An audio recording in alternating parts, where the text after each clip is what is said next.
एक दिन के अंदर हमने वॉल कटिंग कंप्लीट करके बोर्ड वगैरह सब कुछ लगा कर फाइनल कर दिया था 1 डे के अंदर। चलिए इस बिल्डिंग के अंदर क्या क्या हमने लगाया सब कुछ डिटेल में आपको दिखाते हैं। अंदर आइए और आपको सही तरीके से समझाते हैं भाई। ये आ गए हम हमारी साइट पे और ये देख सकते हैं भाई, ये पूरी साइट है। और अब हम यहाँ पे हम आपको पूरा डिटेल के अंदर सब कुछ समझाएंगे। तो चैनल को सब्सक्राइब, वीडियो को समझिए, आप प्यार दे दीजिए। चलिए दोस्तों शुरू करते हैं। दोस्तों यही है वो साइट जिसको हमने मात्र एक दिन में कंप्लीट किया था। और एक दिन के अंदर हमने वॉल कटिंग की, पाइप फिटिंग की, सारा काम हमने 1 डे के अंदर किया। और क्या क्या किया है चलिए हम आपको दिखाते हैं। रूम बाय रूम हम आपको समझाते हैं कि यहाँ पे सेटअप हुआ क्या क्या है। चलिए सबसे पहला रूम यहाँ पर ये देखने को मिलता है। तो इसके अंदर एंटर करते ही यहाँ पे देखो 12 मॉडल का एक बोर्ड है। ये मेन बोर्ड है, इसमें लाइट बल्ब फैन वगैरह जो है सब कुछ सेटअप होगा। और यहाँ पर ये पाइप सीधा ऊपर जा रहा है, ठीक है। और हमारे पास एक और स्विच बोर्ड है, एक ये वाला स्विच बोर्ड। यदि अगर यहाँ पे बेड लगता है तो सामने एलईडी पैनल लग जाएगा, और अगर वहां सामने बेड लगता है तो यहाँ पे एलईडी पैनल लग जाएगा। और एक और बोर्ड है, ये तीसरी दीवार पे बोर्ड है। तो ये बाथरूम के लिए होगा, बाथरूम की लाइटिंग वाइटिंग जो भी चलानी है, ऑन ऑफ करनी है। लेकिन इसके पीछे भी एक बोर्ड लगा हुआ है, इधर आइए, जैसे कि आप देख सकते हैं। अंदर से गीजर वगैरह कुछ भी चलाना हो तो हम चला सकते हैं, मगर यहाँ पे अभी फिटिंग हुआ नहीं है, ये प्लम्बिंग का काम होने के बाद फिट करेंगे। ओके। और ये एक और स्विच बोर्ड है जो कि पावर प्लग का है यहाँ पर, ठीक है। तो ये एक्स्ट्रा स्विच बोर्ड है, ये पार्टी कहेगी लगेगा तो लगेगा, नहीं तो नहीं। तो आपको क्या करना चाहिए, चारों दीवारों में स्विच बोर्ड उतार देने चाहिए। अब मैं आपको एक चीज बता देता हूँ, यहाँ पे क्या है, फोर सीलिंग होगा सभी रूम के अंदर। देखो ऊपर फोर सीलिंग होगा और नीचे दीवारों में लोवर्स लगेंगे, एलईडी टीवी पैनल बनेगा और बेड वगैरह बनेंगे यहीं पे। तो बाद में चॉइस होगा कि बेड के अंदर कहाँ पे स्विच बोर्ड लगाना है, ठीक है। ये तो एक कमरा कंप्लीट। बाहर निकलते दूसरे रूम में आते हैं। दूसरे रूम में एंटर करते ही हमें देखने को मिलता है ये दीवार सबसे पहले। तो इस दीवार में देखो 2 बोर्ड एक साथ हो गए। इसका रीजन मैं बताता हूँ। देखो अंदर घुसते ही तो पहला ये मेन बोर्ड हो गया, बट इसके पास में ये एक और स्विच बोर्ड है जो बाथरूम का दरवाजा है। यहाँ पर बाथरूम के लिए ये एक और बोर्ड है, और इसके अंदर भी एक और बोर्ड है जो गीजर वीजर कुछ चलाना हो अंदर से तो चला सकते हैं। ओके।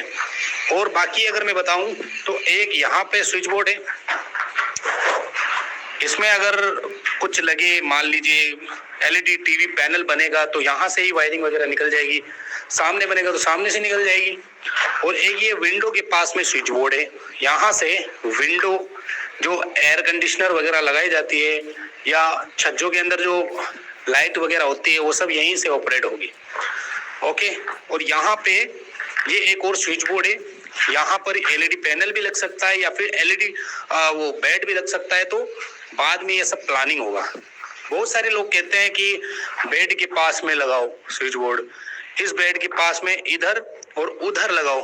तो ये करना कोई जरूरी नहीं है। यदि बेड अगर यहाँ पे बन रहा है,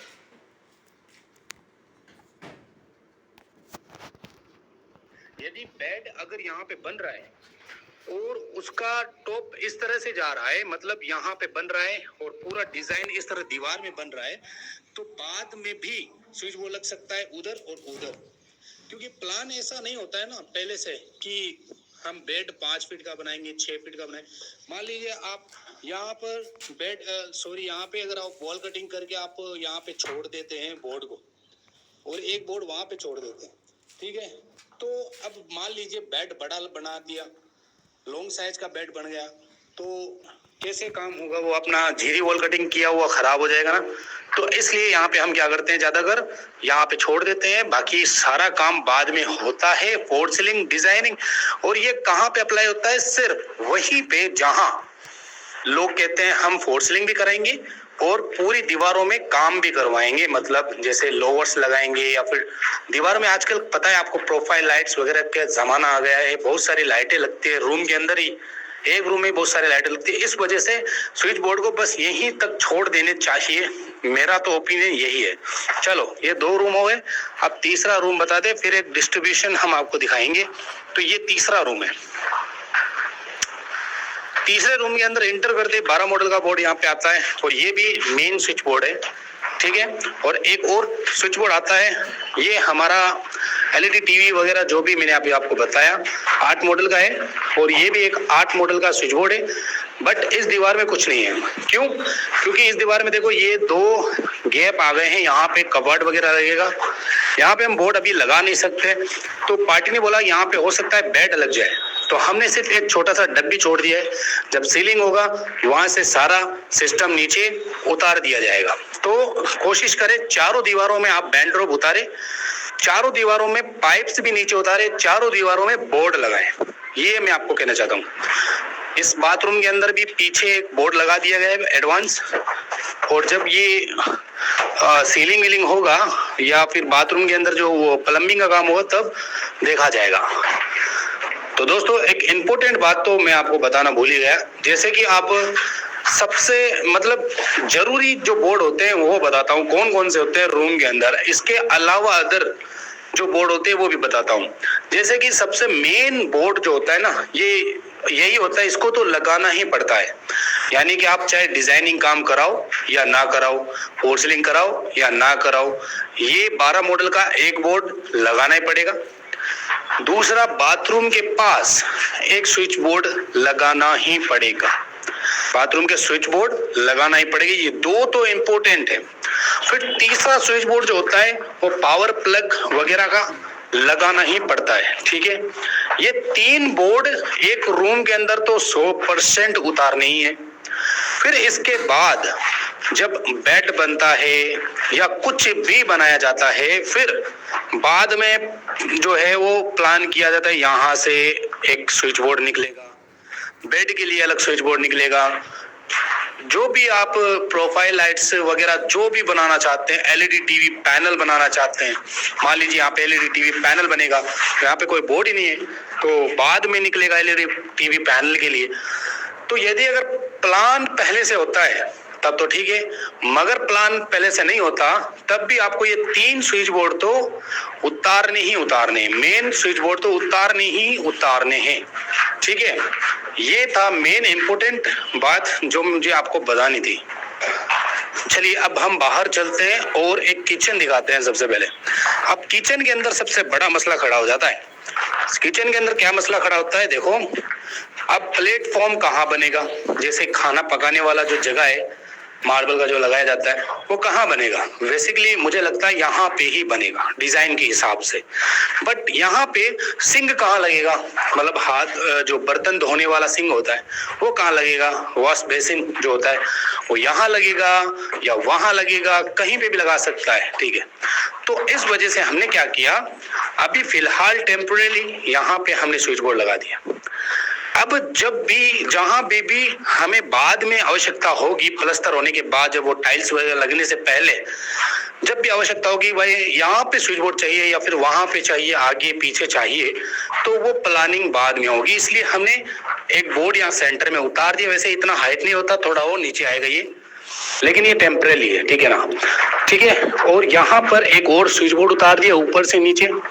ये क्या चीज है, ये गीजर वीजर के लिए होगा, बट ये भी अभी एप्लीकेबल नहीं है, ये बाद में जरूरत पड़ेगा, अभी इसका जरूरत नहीं है। जब प्लम्बिंग का काम होगा उस दौरान हम इसको चेक करेंगे, ठीक है। पीछे की बात करें तो ये गली है, तो अभी गली में कोई प्लम्बिंग का काम नहीं है, तो यहाँ पे अभी कुछ नहीं किया गया। तो थोड़ा बहुत तो काम रहेगा, प्लस्तर होने के बाद, प्लम्बिंग का काम होने के बाद थोड़ा कुछ काम रहेगा, क्योंकि प्लम्बिंग का पाइप कभी भी कहीं से भी आ सकता है। ये बोर्ड है, ये तो ठीक है, अब ये आगे जाएगा पीछे जाएगा इसका कोई अभी प्लान नहीं है, ठीक है। इंजीनियर का जो अगर फिक्स पहले से प्लान होता है ना तब तो हो जाता है काम, बाकी इंजीनियर का फिक्स प्लान नहीं होता है तो हम अपने हिसाब से ही करते हैं भाई, और अपना हिसाब भी एकदम गलत नहीं होता भाई, सही होता है, ठीक है। अब हम आ गए हैं आउट, मतलब हॉल के अंदर। हॉल के अंदर सबसे ज्यादा बोर्ड लगाए जाते हैं, जैसे ये 12 मॉडल का एक बोर्ड है, ठीक है। ये यहाँ पे भी सीलिंग होगा, और यहाँ पे देखो 8 मॉडल का बोर्ड है, यहाँ पे भी सीलिंग होगा पूरा ही। और ये 12 मॉडल का बोर्ड है। सबसे ज्यादा बोर्ड हमें हॉल में ही लगाए जाते हैं, और एक ये रहा 8 मॉडल का बोर्ड। हॉल में जितनी दीवारें होती हैं वहां सब जगह स्विच बोर्ड लगाए जाते हैं। और यहाँ पे ये सीडीओ वाला यानी 2 वे स्विच वगैरह लगेगा यहाँ पर, तो यहाँ से ऑन करके ऊपर जाने का नीचे ये 2 वे स्विच की वायरिंग के लिए ये स्विच बोर्ड है। फिर यहाँ एक और बोर्ड लगता है जो वाटर पंप के लिए होता है, जैसे कि आप देख सकते हैं ये है वाटर पंप के लिए एक बोर्ड 4 मॉडल का। यहाँ पे पिन डलेगा। ऑब्वियसली यहाँ पे भी अभी प्लानिंग नहीं है, जब यहाँ पे वो लगेगा ना प्लम्बिंग का जो भी सेटअप लगेगा इधर, फिर हम बोर्ड को आगे पीछे कर सकते हैं, वो सब बाद का मैटर है। मैंने आपको बता दिया, जैसे इंजीनियर वगैरह जो अगर पहले से प्लान कर ले तो ठीक है, वरना अपन अपने हिसाब से ही करते हैं। अब लास्ट में अंत में जो चीज आती है वो आती है डिस्ट्रीब्यूशन बॉक्स। ये है टीपीएन बॉक्स यानी 3 फेज लाइन का एमसीबी बॉक्स। 3 फेज का है ये। पूरी लाइन इसके अंदर आएगी, सारे कमरों की इसके अंदर जाएगी और यहीं से बाहर निकल जाएगी। मतलब 3 फेज की जो लाइन है, वैसे सिंगल फेज चलेगा, लेकिन मैं ज्यादातर वायरिंग करता हूँ ना 3 फेज की करता हूँ, क्योंकि भविष्य में 3 फेज की आवश्यकता हो गई तो काम पड़ेगा। और मैं चाहता हूँ कि आप लोग भी 3 फेज का काम करें भाई। क्यों, इसका मतलब मैं बताता हूँ। जब आप 3 फेज का काम करते हो तो उसमें वायरिंग जलने के चांस काफी हद तक खत्म हो जाते हैं, ठीक है, काफी हद तक खत्म हो जाते हैं। 3 फेज का ये बेनिफिट है, भले ही आप मीटर सिंगल फेज लगाओ मगर 3 फेज की वायरिंग करो। ओके, जैसे कि एक साइड पे मैंने 3 फेज की वायरिंग की, मगर वहां सालों से सिंगल फेज चल रहा है, मगर अब वहां पे सोलर पैनल लग गया, 3 फेज का सिस्टम लग गया, तो कोई ज्यादा लफड़ा हुआ नहीं। 3 फेज का सिस्टम उनके घर में काम कर रहा है, तो पहले से ही सेटअप कर लेना चाहिए मेरे ख्याल से। तो ये साइड कैसी दिखती है, और बाहर से बहुत ही शानदार लुक है बिल्डिंग का। ऐसा नहीं है कि बहुत ही बेहतरीन बनाया गया है। ये देख सकते हैं, सामने से दिखाइए तो देख सकते हैं गाइस, ऊपर जो सेटरिंग है वो ठुक रही है, वहां पे भी हम अब पाइपिंग वगैरह करने वाले हैं, तो उसकी हो सके तो वीडियो बना देंगे। बाकी लुक देख सकते हैं आप। एक पीछे वाली बिल्डिंग वो तो हमने फाइनल कर ही दी है, वो पीछे वाली देखो वो तो फाइनल है, उसमें रहने लग गए लोग। और ये वाली एक बिल्डिंग है जिसका अभी काम काफी हद तक हमारा बाकी है, प्लास्टर वगैरह सब कुछ हो गया है, बट ये वाली जो बिल्डिंग है अभी बन रही है। इस साइड में एक और बिल्डिंग बनेगी तो इसमें भी अपना ही काम हो सकता है, ठीक है। तो यहाँ पर ये है पूरा घर, आपने देखा किस तरीके से हमने काम किया। और जो भी लाइनें सब बाहर निकलेगी उनके घर में भी वहां से ही बाहर निकली, यहाँ से भी बाहर निकलेगी और यहाँ से भी अलग अलग बाहर निकलेगी। ओके, तो उम्मीद है हमारा काम आपको ये पसंद आया होगा। ऑब्वियसली यहाँ पे वायरिंग वगैरह सब कुछ करेंगे तो आपको डिटेल्ड के अंदर सारा डिटेल में हर चीज आपको समझाएंगे। चलिए दोस्तों, उम्मीद है पसंद आएगी। Bye bye.